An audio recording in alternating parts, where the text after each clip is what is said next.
প্রিয় দর্শক, সংবাদপত্রে বাংলাদেশ অনুষ্ঠান থেকে আমি রেজানুর রহমান আপনাদেরকে স্বাগত জানাচ্ছি। বিভিন্ন জাতীয় দৈনিকে প্রকাশিত খবরের বিশ্লেষণ নিয়ে আমাদের আজকের এই অনুষ্ঠানে অতিথি হিসেবে উপস্থিত আছেন সিনিয়র সাংবাদিক মাসুদ করিম। ধন্যবাদ। স্বাগত আপনাকে। পত্রপত্রিকায় প্রকাশিত কয়েকটা গুরুত্বপূর্ণ শিরোনাম পড়ে শোনাই, তারপর আমরা আলোচনায় যেতে চাই। দৈনিক প্রথম আলো, খালেদা জিয়ার শারীরিক অবস্থা এখনও উদ্বেগজনক পর্যায়ে, বার্ষিক পরীক্ষার মধ্যে শিক্ষকদের কর্মবিরতি, ক্ষতির মুখে শিক্ষার্থীরা। দৈনিক যুগান্তর, ১৫০ বছরের পুরনো ভবনে চলছে চিকিৎসা, ভূমিকম্পের উচ্চ ঝুঁকিতে বড় ৫ হাসপাতাল। দৈনিক সমকাল, অনুমানের ভিত্তিতে দণ্ড দিতে পারবেন আদালত, চিকিৎসায় সাড়া দিচ্ছেন খালেদা জিয়া, বিতর্কিত প্রার্থী বদলের সিদ্ধান্ত বিএনপির। কালের কণ্ঠের শিরোনাম, তারেক রহমানের অপেক্ষায় দেশ, চিকিৎসা নিতে পারছেন খালেদা জিয়া। বাংলাদেশ প্রতিদিন, খালেদা জিয়াকে নিয়ে গভীর উৎকণ্ঠা, তারেক রহমান বললেন দেশবাসীর সমর্থনই শক্তি প্রেরণার উৎস। খালেদা জিয়াকে দেখতে এভার কেয়ারে ৩ বাহিনীর প্রধান। মানব জমিনের শিরোনাম, খালেদা জিয়া চিকিৎসা গ্রহণ করতে পারছেন, যে কোনো চ্যালেঞ্জ মোকাবেলায় প্রস্তুত সেনাবাহিনী। খবরের কাগজের শিরোনাম, ভোটে আগে জোট গঠনের নানা সমীকরণ, ১২ থেকে ১৫ ডিসেম্বরের মধ্যেই ফিরছেন তারেক রহমান। আমার দেশের শিরোনাম, ভারত ছেড়ে এবার নিরাপদ আশ্রয়ের খোঁজে কামাল, ৮ থেকে ১২ ফেব্রুয়ারির মধ্যেই সংসদ নির্বাচনে ভোট। আমাদের সময়ের শিরোনাম, জাতীয় নির্বাচন গণভোট ১২ ফেব্রুয়ারির মধ্যে, চিকিৎসা গ্রহণ করতে পারছেন খালেদা জিয়া। দৈনিক করতোয়া, ১০ ফেব্রুয়ারি ভোটের ইঙ্গিত ইসির। সময়ের আলো, আধারে আলোর সঞ্চার, সাড়া দিচ্ছেন খালেদা জিয়া। ইনকিলাবের শিরোনাম, সুখবরের প্রতীক্ষায় জাতি।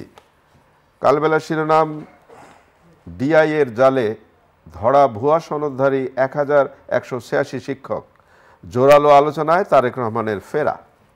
বাংলাবাজার পত্রিকা, খালেদা জিয়ার জন্য সর্বোচ্চ প্রস্তুতি সরকারের। রূপালী বাংলাদেশ, কয়লার দামেও কালো হাত, খালেদা জিয়া সাড়া দিচ্ছেন চিকিৎসায়। আলোকিত বাংলাদেশ, খালেদা জিয়া চিকিৎসা গ্রহণ করতে পারছেন, যুক্তরাজ্য থেকে আসছেন বিশেষজ্ঞ। আপনি শিরোনাম শুনলেন, খালেদা জিয়ার শারীরিক অবস্থা নিয়েই প্রধান শিরোনাম। দৈনিক প্রথম আলোর শিরোনামটাই যদি আরেকবার পড়ি, খালেদা জিয়ার শারীরিক অবস্থা এখনও উদ্বেগজনক পর্যায়ে। আবার অনেকেই বলছেন খালেদা জিয়া চিকিৎসা গ্রহণ করতে পারছেন। এখানে বাংলাদেশ, যুক্তরাজ্য, চীনের বিশেষজ্ঞ চিকিৎসকদের সমন্বয়ে গঠিত মেডিকেল বোর্ড। এখন আর বলা হচ্ছে যে খালেদা জিয়াকে অতি গুরুত্বপূর্ণ ব্যক্তি হিসেবে ঘোষণা, হাসপাতালে এসএসএফ মোতায়েন। ৩ বাহিনীর প্রধানরা হাসপাতালে খালেদা জিয়াকে দেখতে গেছেন। বিশেষজ্ঞ চিকিৎসকদের পরামর্শ অনুযায়ী খালেদা জিয়ার পরিবার তার চিকিৎসার ব্যাপারে পরবর্তী ব্যবস্থা নিতে পারবেন। ধন্যবাদ। বাংলাদেশের প্রাক্তন প্রধানমন্ত্রী, বিএনপির চেয়ারপারসন বেগম খালেদা জিয়া, উনি ২৩ তারিখ থেকেই হাসপাতালে, এভার কেয়ার হাসপাতালে ভর্তি আছেন, বিশেষত নিউমোনিয়ায় উনি আক্রান্ত হওয়ার কারণে। এখন ওনার শারীরিক কন্ডিশন, বেসিক্যালি উনি নানা রকম শারীরিক জটিলতায় আছেন। একটা হলো যে ওনার বড় ধরনের এমন কোনো রোগ নাই যেটা ওনার নাই, যেমন আর্থ্রাইটিস, যেমন হার্টের সমস্যা, কিংবা ওনার কিডনিতে সমস্যা, লিভার সিরোসিস, প্রায় সব রকম রোগী আছে। আর একটা সমস্যা হলো যে ওনার একটা বার্ধক্যজনিত সমস্যা আছে, প্রায় ৮০ বছর বয়স ওনার। আর সর্বশেষ হলো যে নিউমোনিয়া আক্রান্ত হয়ে ফুসফুসে ওনার যে এটা সমস্যাটা হয়েছে। তো একটা জটিল চিকিৎসা অবশ্যই আমাদের বলতে হবে। এবং আমার মনে আছে উনি সর্বশেষ সশস্ত্র বাহিনী দিবসে সেনাকুঞ্জে অনুষ্ঠানে গিয়েছিলেন, সেখানে আমরা ওনাকে দেখেছি। তখন মোটামুটি হাস্যোজ্জ্বল ছিলেন, চলনসই ছিলেন। কিন্তু এখন যেটা বলছে যে ওনার আইসিইউতে নেওয়া হয়েছে এবং চিকিৎসাটা এমন একটা পর্যায়ে গেছে যে এখানে একমাত্র আল্লাহ রব্বুল আলামিন এবং এর মাধ্যমেই উনি হয়তো সুস্থ হইতে পারেন। কারণ এখানে বলছে যে কালকে ডাক্তার জাহিদ যেটা বললেন, ওনার মেডিকেল বোর্ডের প্রধান, যে উনি চিকিৎসা নিতে পারছেন, এইটুকুই আশা। এবং এখন তার মানে এই জন্যই আপনি যেটা বললেন যে এখানে এসএসএফ মোতায়েন করা হয়েছে, 3 বাহিনী প্রধানরাও গিয়েছেন। এটা ঠিক যে মাননীয় প্রধান উপদেষ্টাও উনি বিশেষভাবে, কালকে যে ক্যাবিনেট মিটিংটা হলো সেখানেও ওনার ব্যাপারে দোয়া করা হয়েছে, দেশবাসী দোয়া করছে, কারণ এবং বাইরের থেকে বিদেশ থেকে ওনার জন্য দোয়া করা হচ্ছে। এখন ওনার মানে সবাই আশা আছে, প্রত্যাশা করবে, দোয়া করবে যে উনি যাতে সুস্থ হন, কিন্তু অনাকাঙ্ক্ষিত কিছু যদি ঘটেও যায় সেক্ষেত্রেই হয়তো এই ধরনের সিকিউরিটি মেজার্সগুলিও নিয়ে রাখা হয়েছে। কারণ উনি অত্যন্ত জনপ্রিয় নেত্রী বাংলাদেশের এবং আপসীন নেত্রী, মানে যখন আমাদের দেশে স্বৈরাচার বিরোধী গণতান্ত্রিক আন্দোলনে সেই হিসেবে উনি খ্যাতি পেয়েছিলেন এবং দেখা যাচ্ছে যে প্রায় সকল দল তার এই যে দোয়ায় সামিল হচ্ছে। এবং এইটা আপনি যেটা বললেন এইটা কিন্তু বাংলাদেশের রাজনৈতিক পরিবেশ এবং বাংলাদেশের ক্ষেত্রে একটা বড় আরো মানে কি বলবো আশা জায়গায় যে একজন নেত্রীকে, একজন দেশের প্রধান বিরোধী দল যদি বলি, মানে খালেদা জিয়াকে দেখবার জন্য, খালেদা জিয়ার আশু মুক্তি কামনা করবার জন্য দল মত নির্বিশেষে সবাই মোটামুটি প্রার্থনা করছেন। এটা একটা খুবই আনন্দের মানে আশা জায়গায়। এটা কারণটা আমি যেটা বুঝি যে ওনার কেরিয়ার, বর্ণাঢ্য কেরিয়ার, উনি এই মুহূর্তে রাজনীতি একজন অভিভাবকের ভূমিকায় ছিলেন এবং আমাদের দেশের সামনে একটা জাতীয় সংসদ নির্বাচন, এই সময়টা যদি ওনার বেঁচে থাকা খুব প্রয়োজন এবং ওনার শূন্যতা হয় তাহলে এটা কেউ পূরণ করতে পারবে না। এবং উনি সাধারণত ওনার রাজনৈতিক কেরিয়ারে কখনো অশালীনতা বা কোনো রকম অসৌজন্যতা থেকে মুক্ত ছিলেন। আচ্ছা মাসুদ করিম, আপনি যদি এই আলোচনাটা একটু করি যে পত্রপত্রিকায় নানাভাবে তারেক রহমানের দেশে ফেরার বক্তব্য শিরোনাম হয়েছে, যেমন শোনা যাচ্ছে ট্রাভেল পাস এবং পাসপোর্ট, এটা নিয়েও আলোচনা হচ্ছে। তো ট্রাভেল পাস কেন, পাসপোর্ট না কেন? মানে আপনি একটু না, এটা আপনি ঠিকই বলছেন যে এখন যে এই যে সময়টা, এই সময়টা তো তার মায়ের পাশে তার থাকার কথা, কিন্তু আমাদের সবাইকে চমকে দিয়েছে ওনার একটা ফেসবুক পোস্ট যেখানে উনি বলতেছেন যে উনি ইচ্ছা করলে উনি আসতে পারতেছেন না, তার হাতে নাই জিনিসটা। এটা আমি মানে দীর্ঘ কূটনৈতিক সাংবাদিকতায় এরকম ঘটনা আমার চোখে পড়ে নাই কখনো, দেশের ভিতরে না, অন্য কোনো দেশেও না, যে উনি কোনার নামে কোনো মামলা নাই, ওনার কিছুই না, কিন্তু পর্দার আড়ালে এমন কিছু ঘটেছে বা ঘটনার ইঙ্গিত আছে বা ওনার নিরাপত্তাজনিত এমন কোনো মেসেজ আসে যে কারণে উনি দেশে ফিরতে পারছেন না।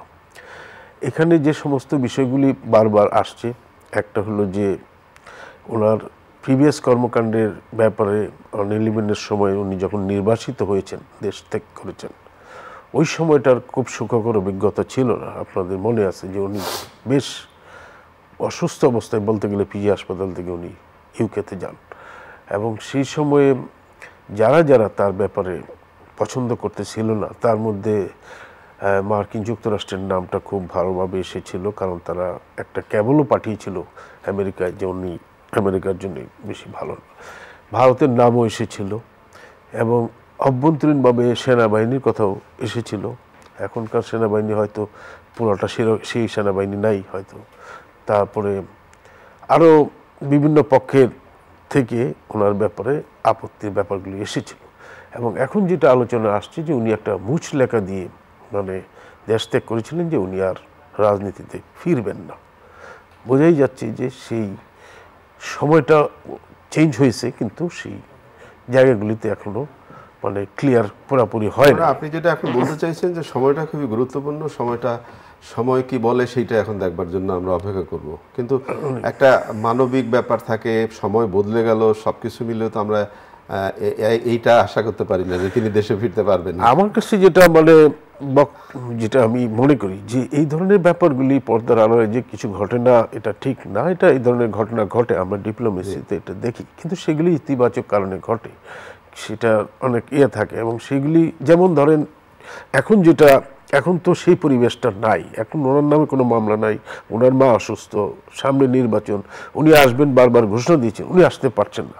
তাহলে বোঝা যাচ্ছে যে এই জিনিসগুলি যে যখন আটকে গেছে, তখন একটা কথাই বলে যে এইসব বিষয়গুলি নিয়ে হয়তো যেসব বিষয়গুলি অনিষ্পন্ন আছে, মানে যেগুলি তারা পর্দার আড়ালে আলোচনা করতে চান, কেউ না কেউ করতে চান, সেগুলি তারা আলোচনা লেটস নেগোশিয়েট, কিন্তু ওনারকে জিম্মি করে দেশে আসা যাবে না, আসলে পরে ওনার জীবন ঝুঁকির মধ্যে পড়বে, এই বিষয়গুলি কিন্তু আমাদের সার্বভৌমত্বের জন্য একটা বড় ধরনের চ্যালেঞ্জ।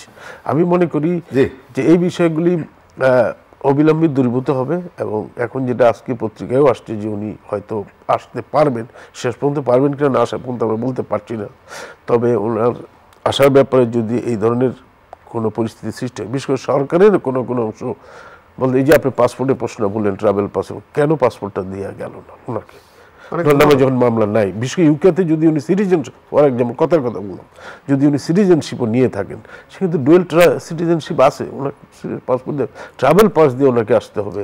It's very surprising. এবং আমি মনে করি যে এটা আমাদের দেশে এই ধরনের বিষয়গুলি রাজনীতিবিদরা এইভাবে বিদেশি এবং মানে অন্যান্য শক্তির দ্বারা পরিচালিত হওয়ার কারণেই কিন্তু দিনের পর দিন এই পরিস্থিতিটার উদ্ভব হয়েছে। একটু শিক্ষা নিয়ে একটু আলোচনা করতে চাই। ধরেন প্রথম আলোর শিরোনাম হলো বার্ষিক পরীক্ষার মধ্যে শিক্ষকদের কর্মবিরতি, ক্ষতির মুখে শিক্ষার্থীরা। যদিও একটা নতুন খবর আছে যে শিক্ষকরা বোধোদয় হয়েছে তাদের এবং তারা ক্লাস নেবেন, পরীক্ষা হবে, আমরা এরকম সংবাদও শুনেছি।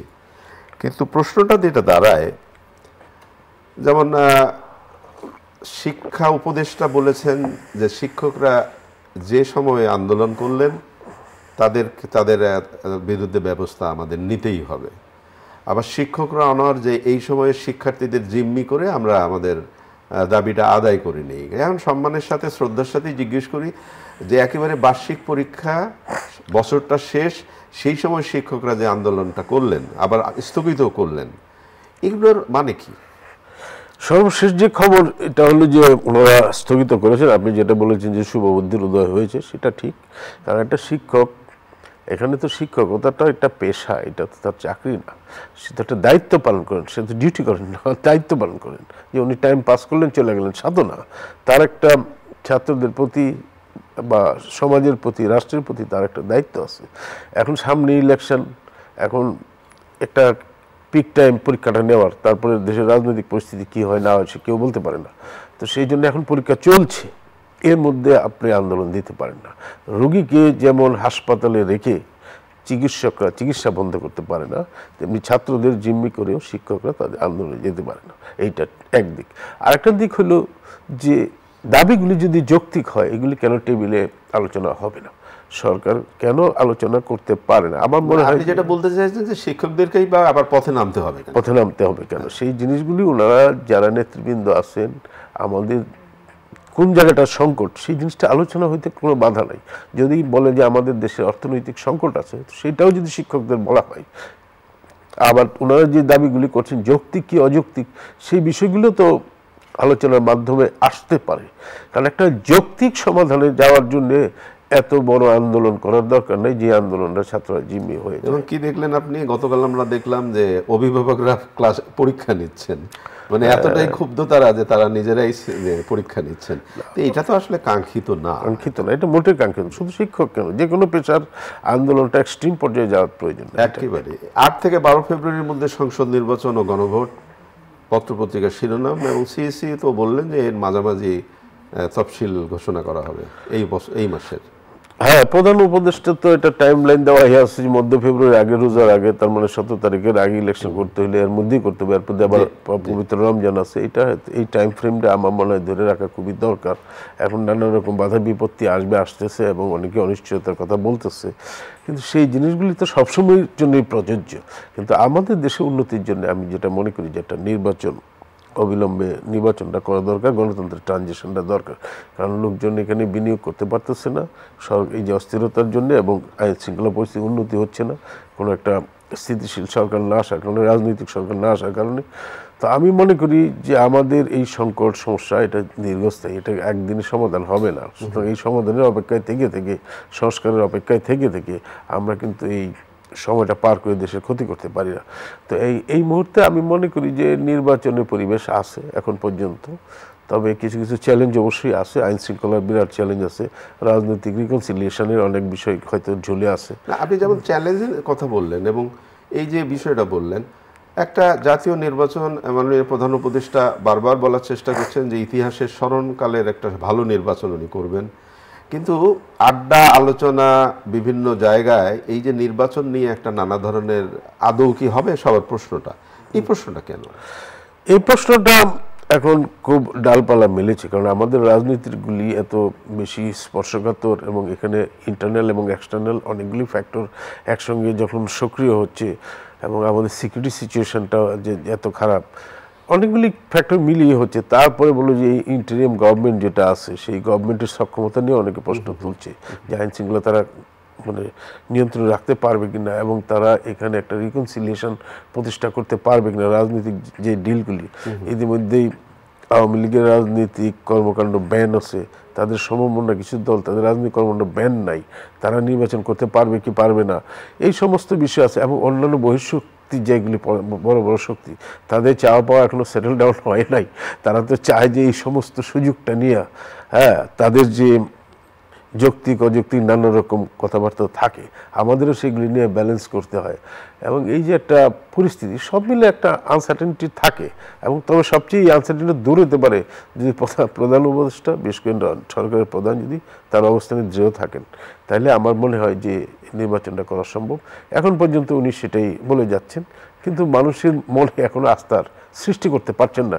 এটাই আমি মনে করি যে বড় ধরনের চ্যালেঞ্জ। একটা গল্প বলি আপনাকে, যেমন ধরেন বাঘেলোর গল্পটা নিশ্চয়ই আপনি জানেন। জি। যে বাঘ চিৎকার করছে, রাখাল বালক সবাই আসলো, একদিন দেখলো না বাঘ আসে নাই, যেদিন বাঘ আসলো সেদিন চিৎকারটা কেউ শুনলো। এটা তো ফেমাস গল্প। সেই জায়গা থেকে এই যে এআই এর ব্যবহার এখন সামাজিক যোগাযোগ মাধ্যমে যেভাবে বাড়লো, এবং আপনি চিন্তা করেন কেউ এরকমের ফুটেজ ব্যবহার করলেন, তারেক রহমান দেশে ফিরছেন, এবং কি মানে দারুণভাবে ফিরছেন, উনি এইমাত্র এয়ারপোর্টে নামবেন, অমুক করবেন, তা শেষে কোনটা সত্য কোনটা মিথ্যা ওইটা তো করার জন্য আবার ওই ফ্যাক্ট চেক করতে হবে আমাদেরকে। তো সেটা আমরা কখন ফ্যাক্ট চেকে কিন্তু সঠিক তথ্য দিচ্ছে না। আপনি অনেক ফ্যাক্ট চেক দেখবেন যে ফ্যাক্ট চেকের চেয়ে আপনি নিজে চেক করলে অনেক ভালো সঠিকটা পাবেন। তো এখন এটা তো বিরাট চ্যালেঞ্জ। প্রথম কথা হলো যে আমি যেটা বলবো যে এআই যেটা আছে, আর্টিফিশিয়াল ইন্টেলিজেন্স বলুন বা আইটির যে সিস্টেমটা, সেটাকে ব্যবহারটা মানুষের এখনো সেইভাবে হয় নাই। তো এখন এটা ব্যবহার আপনি বন্ধ করতে পারছেন না, কারণ এটা দরকার আছে। এটা এখনকার মানে এটা তো একটা হুমকি হয়ে দাঁড়াবে। এটা হুমকিও আছে, এটা সম্ভাবনার দিকও আছে। সম্ভাবনার দিকটাকে কাজে লাগানো কিভাবে যায় সেইভাবে রাষ্ট্রকে চিন্তা করতে হবে। একটা হলো যে মানুষ কিভাবে আইনি সুরক্ষা পাবে, এটার দ্বারা যারা কোনো বিভ্রান্ত হইলে এ হবে, সেই জায়গাগুলিতে কাজ করতে হবে। আবার এমনভাবে কাজ করতে হবে যাতে কারো অধিকার ক্ষুণ্ণ না হয়, যে আমি যে আইন প্রয়োগ করিয়া এক আইন করিয়া অন্য কিছু দমন করবো, মত প্রকাশ স্বাধীনতা, সেই জায়গাটা একটা ব্যাপার আছে।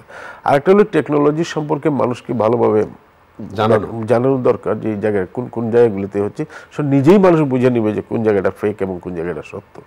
তো এই জিনিসগুলি মানে আমার মনে হয় যে একটু সময় সাপেক্ষ।